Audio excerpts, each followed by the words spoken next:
In 1935, only 10% of American farms had electricity. The rest lived, cooked, and survived without a single wire running to their homes, and they did it well. Number 23 kept food cold through the hottest weeks of summer without a single watt of power. Number 20 preserved eggs so completely that families ate them a year later, fresh as the day they were laid. These 25 tricks were not desperation, they were engineering, passed down by people who understood the natural world better than we ever will. Then the grid arrived, and we forgot all of it in a single generation. Hit that subscribe button. Let us count down the 25 forgotten off-grid survival tricks our grandparents used to live without the power grid. Number 25. The root cellar. Before refrigerators hummed in every kitchen, there was a hole in the ground that did the same job for free. Your great-grandfather dug a room into the side of a hill or beneath the kitchen floor, lined it with fieldstone, and hung a heavy plank door. 6 feet down, the earth held steady at 50 to 55 degrees no matter what the thermometer said outside. That constant coolness kept potatoes, carrots, turnips, cabbages, and barrels of apples firm and edible from October clear through March. A family would carry down 100 pounds of potatoes in the fall and pull them out one basket at a time all winter. A single vent pipe pulled in cool night air, and a second let the warm air escape so the cellar breathed on its own. No compressor, no coils, no monthly bill, just dirt, stone, and the quiet genius of understanding that the ground itself was the oldest refrigerator on Earth. Number 24. The spring house. If a family was lucky enough to have a cold spring bubbling up on their land, they built a little stone house right on top of it. Inside, the spring water ran through carved troughs at a steady 50 degrees, and into that cold running water, your grandmother set her crocks of milk, butter, cream, and cheese. The moving water carried heat away far faster than still water ever could, keeping dairy sweet for a week in the dead of summer. She would walk down the worn path in the morning, lift a crock, and skim the cream that had risen overnight. The smell inside was cool stone and clean water and fresh milk. City people paid the Iceman every week for what a spring house gave a farm family for nothing. When rural electricity finally reached the hollows, the spring houses fell silent and collapsed into the weeds. But every one of them worked silently and perfectly for 100 years. Number 23, ice harvesting and the ice house. Here is the trick that stunned me. Long before electric freezers, farm families kept ice all summer long, and they got it in January. When the pond froze solid, men went out with long ice saws and scored the surface into great blue blocks, some weighing 200 pounds. They floated the blocks to shore, hauled them by sled to the ice house, and packed them tight in layer after layer of sawdust. That sawdust was the secret. It insulated the ice so completely that a block cut in January was still frozen the following August. All summer the family chipped off chunks for the kitchen ice box, an insulated wooden cabinet that kept meat and milk cold with nothing but a melting block. A single pond harvest cost a few days of hard winter labor and fed a family cold food for a year. We flip a switch now. They cut the winter itself and saved it. Number 22. The hay box cooker. Imagine putting a pot of beans on to boil, then turning off the heat completely and coming back 4 hours later to find them perfectly cooked. That is exactly what the hay box did. A woman would bring her stew or beans or oatmeal to a hard boil on the wood stove, then quickly nestle the covered pot into a wooden crate, packed tight with dry hay or straw, and close the lid. The insulation trapped the heat so well that the food kept cooking for hours with no fuel at all. This mattered enormously when every stick of firewood had to be split by hand and hauled inside. A hay box freed her to work in the garden or the barn, while supper cooked itself. During both World Wars, Governments actually printed instructions telling housewives to build these to save fuel. It was slow cooking a full century before anyone plugged a slow cooker into a wall. Number 21. Meat potted under lard. When the hog was butchered in November, no family could eat it all before it spoiled, and there was no freezer to hold it. So they cooked it, then sealed it away in fat. Your great-grandmother would fry down sausage, pork, or even shredded chicken, pack it firmly into a stoneware crock, and pour rendered lard over the top until the meat was completely submerged. As the lard cooled, it hardened into an airtight seal that locked out every bit of air and every hungry bacterium. Stored in the cool cellar, that potted meat kept for months. When she needed it, she scraped back the white lard, lifted out enough for supper, and smoothed the fat back over the rest. The French call this confit and charge $40 for it in fancy restaurants. Your grandmother called it Tuesday. It was pure preservation science, done by instinct in a farmhouse kitchen with no thermometer in sight. First pattern break. Here is what modern people miss about all of this. These were not 100 separate hardships. They were one seamless system. The homestead ran like a machine with no switch to flip, and every part fed another part. The pig gave the lard that sealed the meat. The pond gave the ice that cooled the milk. The ashes from the stove made the soap. Nothing was single purpose, and nothing was wasted, because waste was not a moral failing to these people, it was a threat to survival.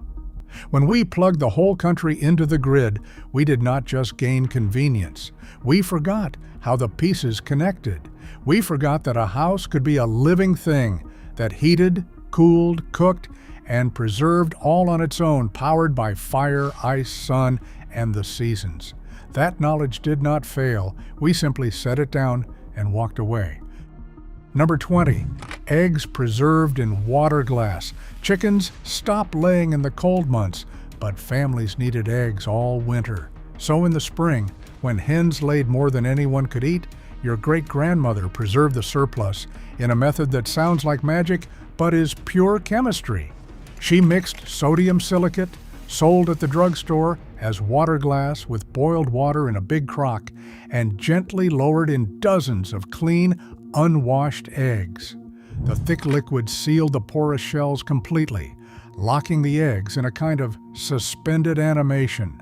Stored in the cool cellar, those eggs stayed good for 8 months, sometimes a full year. She would reach into the crock in the dead of February, rinse off an egg, and crack it into the skillet, and it fried up nearly as fresh as May. A gallon of water glass cost almost nothing and preserved 100 eggs. We throw eggs out after 3 weeks. They bank them for a year. Number 19. The kerosene lamp. When the sun went down, the whole rhythm of the house changed, and the kerosene lamp ruled the evening. A gallon of kerosene cost about a dime in the 1920s and burned for weeks. But the lamp was not just filled and forgotten.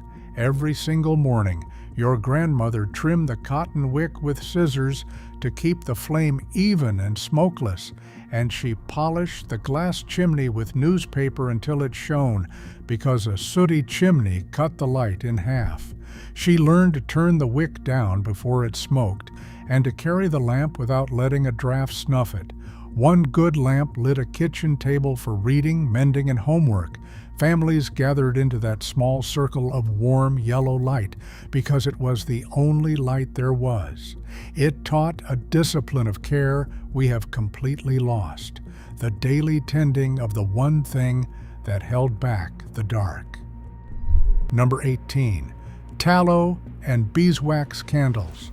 Where there was no money for lamp oil, there were candles, and families made their own from what the farm produced. After butchering, the hard fat around the animal's kidneys, called tallow, was rendered down slow and clean over the fire. Then came the patient work of dipping. A row of wicks was hung from a stick and dunked into the melted tallow again and again, each coat cooling and hardening before the next, until a proper candle built up layer by layer. Beeswax from the family hives made a finer, sweeter-smelling candle for special nights. Children helped with the dipping, counting the passes, watching the candles grow. a winter's worth of light hung drying from the rafters. Store candles existed, but why buy light when the hog in the beehive gave it to you free? Every flame in that house had been made by the hands that lit it. Number 17, banking the fire. Matches were precious, and starting a fire from cold was slow, miserable work in a freezing kitchen at dawn. So your great-grandparents almost never let the fire die. The last thing done every night was to bank it. She would rake the glowing coals into a tight pile and cover them completely with a blanket of fine ash.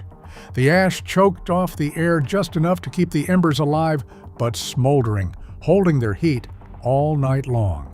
In the black cold of morning, the first person up would rake back the ash, uncover the still live coals, feed them a handful of dry kindling, and blow gently until the flame caught. In 60 seconds, the kitchen had fire again, with no match struck. Whole communities kept fire alive this way for generations. If a family's fire ever did go out, a child was sent running to a neighbor's house to carry home a shovel of live coals. Number 16, the sourdough starter. There was no packet of yeast at the general store for most of these families, and there did not need to be. Bread rose on wild yeast captured from the air itself, kept alive in a crock of flour and water called a starter. Your grandmother fed hers a spoonful of flour every few days, and it bubbled and soured and grew, a living colony she guarded like a member of the family. Some starters were passed down for 50 years, carried in covered jars when families moved west, kept warm against the body on cold wagon journeys so the yeast would not die. From that one crock came the week's bread, the biscuits, the flapjacks, all of it leavened for free. The bread had a deep, tangy flavor no store loaf could match. When commercial yeast took over, the crocks were emptied and forgotten, and a living tradition, older than the country, quietly ended in 1,000 kitchens. Number 15, the salt box. Before refrigeration, salt was the mightiest preservative on earth, and every kitchen kept a box of it by the stove. When the hog came down in the fall, the hams and shoulders and side meat were packed in coarse salt, sometimes for weeks, until the salt drew out every drop of moisture that bacteria needed to live. Salt-cured pork could hang in the smokehouse or the cellar for a year without spoiling. Your great-grandmother would slice off a piece of salt pork to flavor a whole pot of beans or greens, the fat and salt seasoning the entire meal for pennies. Before every meal, that salty meat had to be soaked in water to draw some of the salt back out. A barrel of salt-cured meat was money in the bank. Food security you could hang from a rafter. We buy vacuum-sealed portions now. They preserved a whole animal with nothing but a box of white crystals. Number 14, the smokehouse. Salt cured the meat, but smoke made it last and gave it that flavor people crossed counties for. Nearly every farm had a small windowless building where hams, bacon, and sausage hung from the rafters over a low, cool, smoldering fire. The trick was low and slow. A green hardwood like hickory or apple was set to smolder, never flame, so cool smoke drifted up around the meat for days, sometimes weeks. The smoke dried the surface and coated it with compounds that killed bacteria and sealed the meat against spoilage. A properly smoked ham could hang all year and only grow more delicious. The whole farm smelled of hickory smoke for days during smoking season, a smell that meant winter food was secure. Grocery bacon is injected with liquid smoke flavoring in an afternoon. Your grandparents built the flavor into the meat itself over a week of patient tending, and it kept them fed until spring. Second pattern break. Here is something the appliance industry would rather you not dwell on. Every single one of these methods was designed to outlast the food, not just chill it for a few days. A refrigerator gives you a week. A root cellar gave you a season. A crock of potted meat gave you months. Salt and smoke gave you a year. These people were not living in scarcity because they were primitive. They were living in abundance because they knew how to hold on to what they had. We replaced a system that preserved food for a year with one that spoils it in a week and then sells us more. We call that progress. But when the power flickers off in a storm for 3 days, the modern kitchen becomes a disaster of spoiling meat and warm milk, while a root cellar full of potatoes has not noticed a thing. The old way did not depend on anything that could be switched off. Number 13, the sauerkraut crock. In the fall, when cabbages came in by the wheelbarrow, families turned them into food that would last all winter through the ancient magic of fermentation. Your great-grandmother shredded the cabbage fine, pounded it down into a big stoneware crock with salt, and weighted it under a plate and a clean stone. The salt pulled water from the cabbage until the leaves were fully submerged in their own brine, and there, sealed from the air, good bacteria went to work. Over weeks in the cool cellar, that cabbage transformed into tangy, crunchy sauerkraut, packed with vitamin C that kept the whole family healthy through the dark months when no fresh vegetables grew. A single crock held enough to feed a family for the winter. The same trick preserved cucumbers into pickles and turnips and beets into sour treats. No canning, no cooking, no power. Just salt, cabbage, and time doing the work.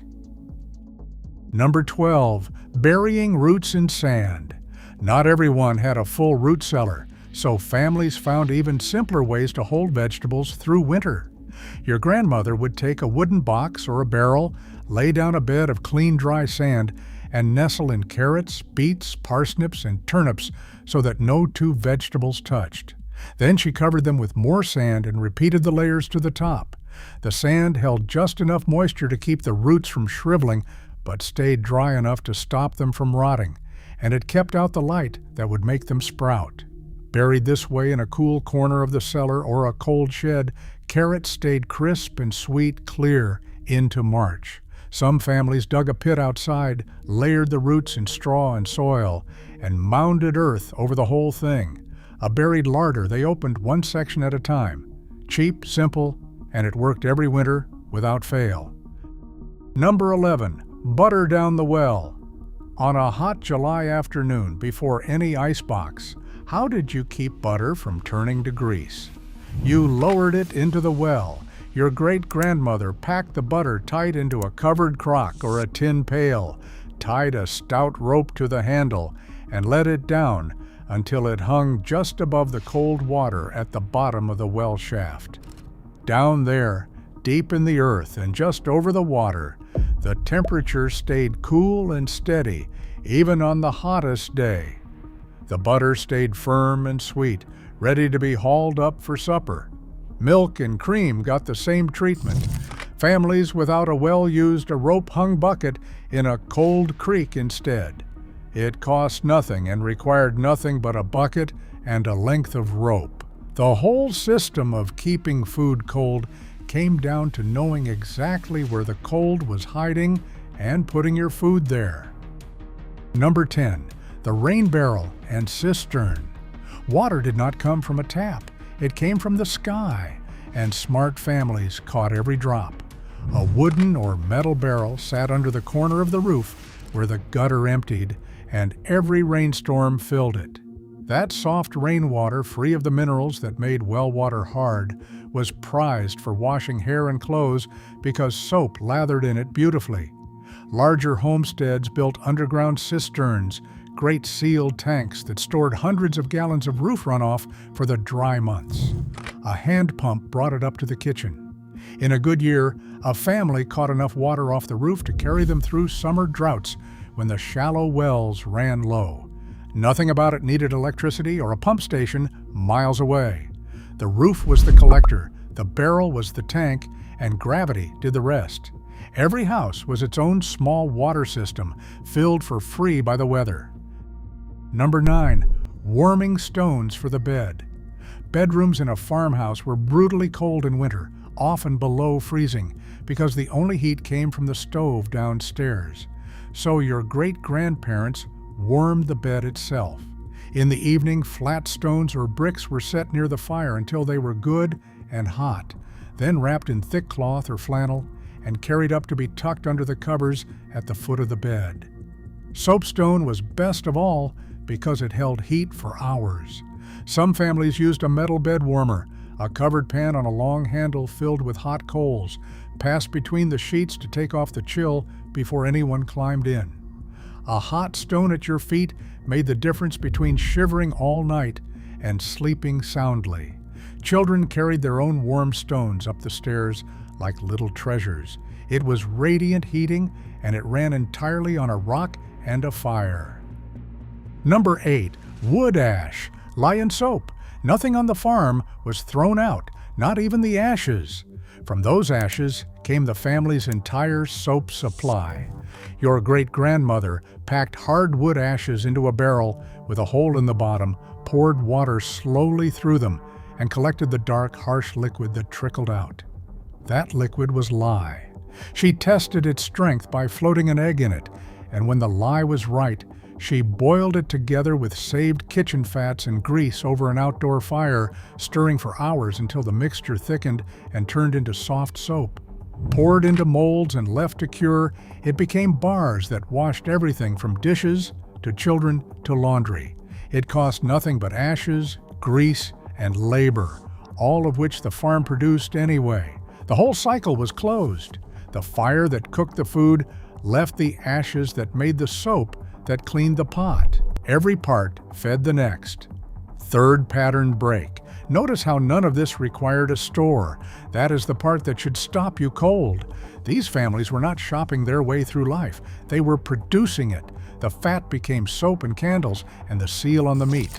The ashes became lye. The cabbage became winter vitamins. The pond became a year of cold storage. When we talk about living off the grid, we usually mean solar panels and batteries, which is just building a smaller grid of your own.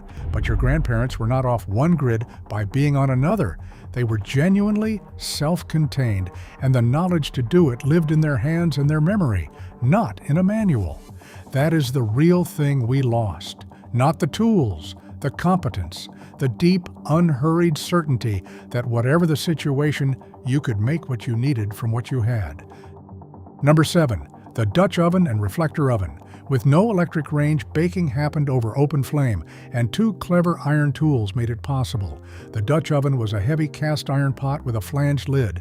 Your great-grandmother set it right in the coals, then shoveled hot coals on top of the lid too, so heat surrounded the food from every direction. Bread, biscuits, cobblers, and roasts came out beautifully browned, baked in the middle of a fireplace or a campfire. The reflector oven was even simpler. An open-faced tin box set beside the fire, its shiny, angled walls bouncing the heat onto biscuits inside while the cook watched them rise. Both tools turned an open fire into a real oven with nothing but iron, tin, and coals. Pioneers crossed the entire continent baking fresh bread this way every night. We think we need a wall of appliances to bake. They needed a pot and a fire. Number 6. Leather breeches and dried fruit. Drying was the oldest and cheapest way to preserve the harvest, and families dried everything the garden gave them. Green beans were strung on thread with a needle and hung from the porch rafters to dry into what mountain people called leather breeches, wrinkled and tough, that plumped back to life in a pot of water months later.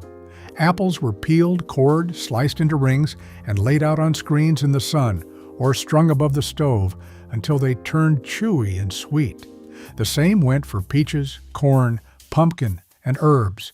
Sun and air did all the work, pulling out the moisture that spoilage needed. A whole summer's abundance hung drying in the attic and the kitchen, taking up almost no space and needing no jars or crocks. In winter, a handful of dried apples became a pea, and a string of leather breeches became supper. It was the harvest, shrunk down and saved for the lean months. Number 5. The cold frame. Fresh greens in the dead of winter with no heated greenhouse. Your grandparents managed it with a box and a pane of old glass. A cold frame was a low wooden box set on the ground, its back higher than its front, so it tilted toward the sun, and topped with an old window sash. Inside, in soil warmed by the trapped sunlight, Hardy greens like spinach, lettuce, and kale kept growing through cold that would kill them in the open. On sunny days, the glass captured enough heat to keep the little plot warm. On frigid nights, a blanket of straw thrown over the glass held that warmth in. The gardener propped the sash open on mild afternoons so the plants would not cook, and closed it against the frost at dusk. It was passive solar heating in its simplest form, giving a family living salad in January from nothing but the sun and a sheet of glass. Number 4. The windmill water pump. Out on the open plains where wells ran deep and hauling water by hand was backbreaking, the windmill did the pumping. That tall skeletal tower with its spinning wheel of blades was not generating electricity. It was doing pure mechanical work. The wind turned the blades, which drove a rod up and down, which worked a pump far below the surface, lifting cold water from deep underground into a storage tank without a single human hand or drop of fuel. As long as the wind blew, and on the plains it almost always did, the water kept coming, filling troughs for the cattle and tanks for the house. A tail vane turned the wheel to face the wind automatically, and a governor kept it from spinning apart in a gale. Hundreds of thousands of these towers made the settlement of the dry West possible. It was renewable energy, decades before anyone used the phrase quietly pumping life out of the ground. Number 3. Clabbered milk and farmhouse cheese. When milk soured, it was not thrown out. It was breakfast, and sometimes it was cheese. Raw milk left to sit in a warm kitchen thickened naturally into clabber, a soft, tangy curd that families ate with sugar and cream or crumbled into cornbread. From there, it was a short step to cheese. Your great-grandmother let the milk clabber, cut the curd, warmed it gently to separate the solids from the watery whey, then hung it in a cloth to drain and pressed it under a weight into a firm wheel. Aged in the cool cellar, that homemade cheese fed the family through winter. Nothing was wasted, not even the whey, which went to the hogs. In a house with a cow and no refrigerator, souring was not spoilage. It was the beginning of the next food. They turned the failure of fresh milk into 3 more meals without a thought. 4th pattern break. By now, you may be noticing the same idea under all 25 of these. Nothing was an endpoint. Souring milk became cheese. Spent ashes became soap. Winter ice became summer cold.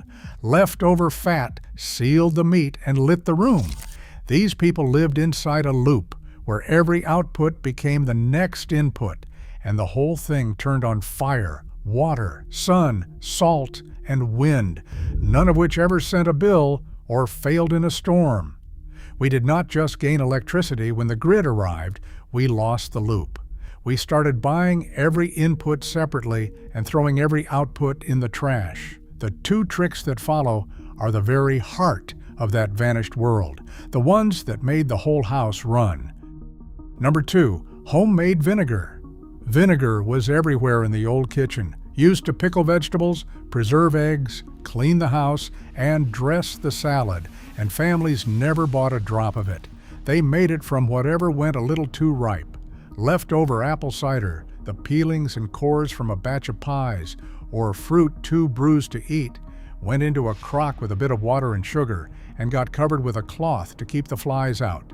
Left in a warm corner, wild bacteria in the air turned the sugars first to alcohol and then to acid, and over a few weeks it became sharp, clean vinegar. A gelatinous disc called the mother formed on top and could be dropped into the next batch to start it faster. That vinegar preserved the pickles that got the family through winter and scrubbed the windows besides. It was made entirely from scraps that most kitchens throw away today without a second thought. Number 1, the wood cook stove.